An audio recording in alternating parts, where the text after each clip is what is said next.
this is Taylor with Pup to Perfection Dog Training and Behavior Consulting. And today I'm going to show you 2 exercises that can help fine-tune your focused heeling. Now, when I say focused heeling, I'm talking specifically heeling for sports, so competition obedience and rally mainly. But if you're also just looking for a fun challenge for your dog, these are really great exercises to do with your dog to just build engagement, build your bond with them, and teach them a new fun skill. Give them a little bit of a mental and physical workout at the same time. Now, the first exercise I'm going to show you is a game called Choose to Heel. And this is how I teach my dogs to offer heeling without needing to lure it. And it's also how I can start introducing a verbal cue for the behavior of walking at my left side and staying engaged with me as we move together. So let's get into Choose to Heel. So I'm going to be showing this exercise, or how to start this exercise, with Melody, my Whippet. She has never done this before. Here I'm just warming her up by rewarding some default eye contact. And then all I'm going to do is move off. And I'm moving in a left-hand circle, so my left is on the inside of the circle. And every single time Melody catches up to my left side and is looking at me, I'm going to tell her, find it, that's my marker cue for eating a cookie off the floor, and toss a cookie kind of into the middle of the circle. So she then has to choose to re-engage with me again. You want to make sure you're not luring, you're not talking to your dog. It's called Choose to Heel for a reason. You kind of want to let them problem solve and figure this out for their own. So all you're going to do is, as your dog gets better at the game, you're just going to increase your criteria a little bit at a time. So I first start by just walking farther and farther with my dog still staying at my left side, engaged with me. Is she in perfect heel position? No, but this is like the first time she's ever done this. So I'm happy with how she's doing, especially for a Whippet.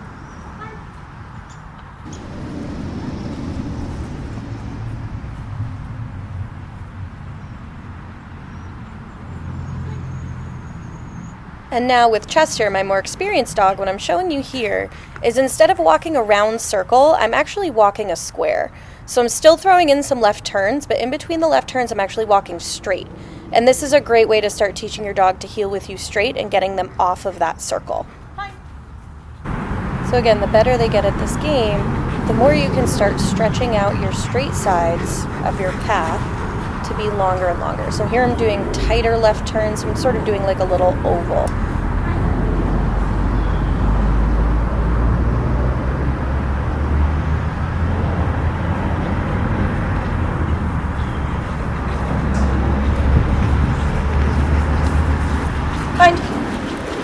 And then, as you can see in this clip, once they get really good at the game, you can do the exact same thing with a right-hand circle, so where the dog's on the outside. For adding the verbal cue, all I do is, as the dog catches up to heel position, I say the word heel, then we do some heeling, and then they get a cookie. And that's it. Now, the second exercise has a little bit of a prerequisite. You have to teach your dog how to go out away from you and run around a cone. It doesn't have to be at a really great distance yet, but they need to know how to do this skill in order to use this other game. I'll have a video linked below that show you 2 different ways that you can teach your dog to go out away from you and around a cone. Once they have that mastered, and more importantly, if they find it really fun to run away from you and go run around a cone, you can actually use that to make your heeling more flashy and fancy and fun and engaging for your dog. Heeling is a really, really unnatural behavior for a dog to do, and honestly, it can be kind of boring. So we have to find ways to make it fun and engaging for the dog.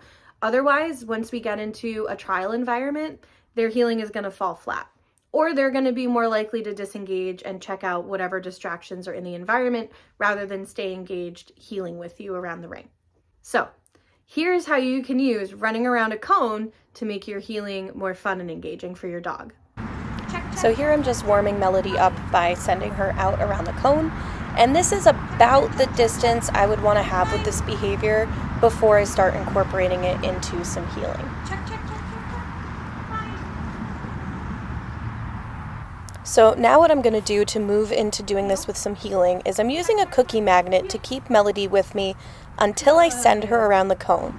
She's an agility dog first and foremost, so if I walk towards a cone, she will run around it. As you can see, she sort of left me a little bit early there. So I'm using a cookie magnet to keep her with me. As I send her around the cone, I start turning around and getting the heck out of dodge. And then as she's approaching me, I'm saying heel, and then I'm getting some actually really nice, cute little healing out of this girly who is not an obedience dog even a little bit. Good. Heel. Check, check. Heel. So let's talk about why the heck we're even doing this. It's for two reasons. You can use getting out of heel position and running away from you to go run around an object, which is a behavior that most dogs find inherently more fun. You can use that to reinforce the boring part, which is the healing, by doing something fun and exciting like getting to go run around an object. We're also doing this because it gives us momentum. As the dog catches back up into heel position, they're going faster. And this is going to encourage them to shift their weight back into their hind end, which frees up their front end to be a little flashier, which we all know it looks really nice in the obedience ring.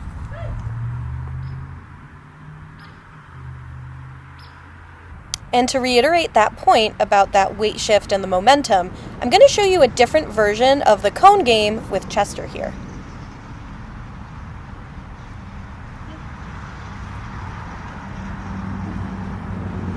Get it. Good boy. Good. Good boy. Did you see it? Did you see the weight shift? You'll be able to see it here again in a second. So as he goes around the cone and he has momentum, he has to sort of slow down a bit once he catches up to my left side to go back to doing healing. But he's going fast. So it literally causes him to like put the brakes on real quick. And that is what causes that weight to kind of shift into their butt, and it frees up their front end to be really flashy. So we'll watch it here again.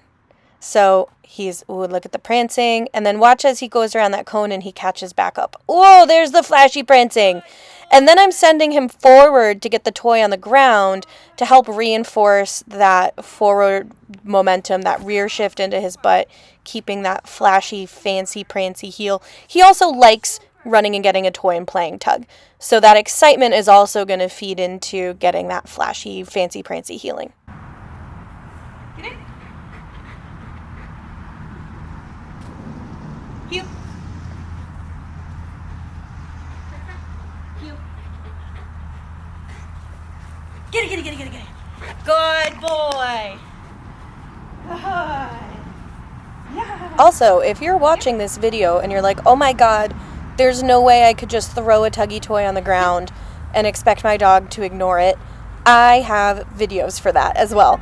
I will link them below. The videos on building play skills and toy skills and putting things on cue.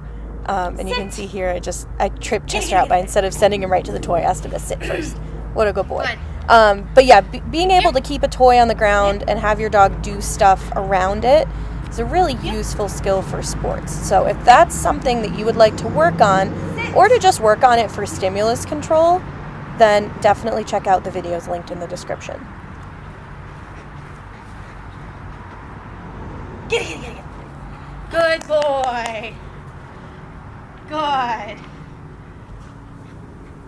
All right, you guys, that is it for today's video. Let me know how it goes in the comments below. And if you practice this and you want to post it somewhere and brag about it, please tag me so I can see your progress. All right, happy training.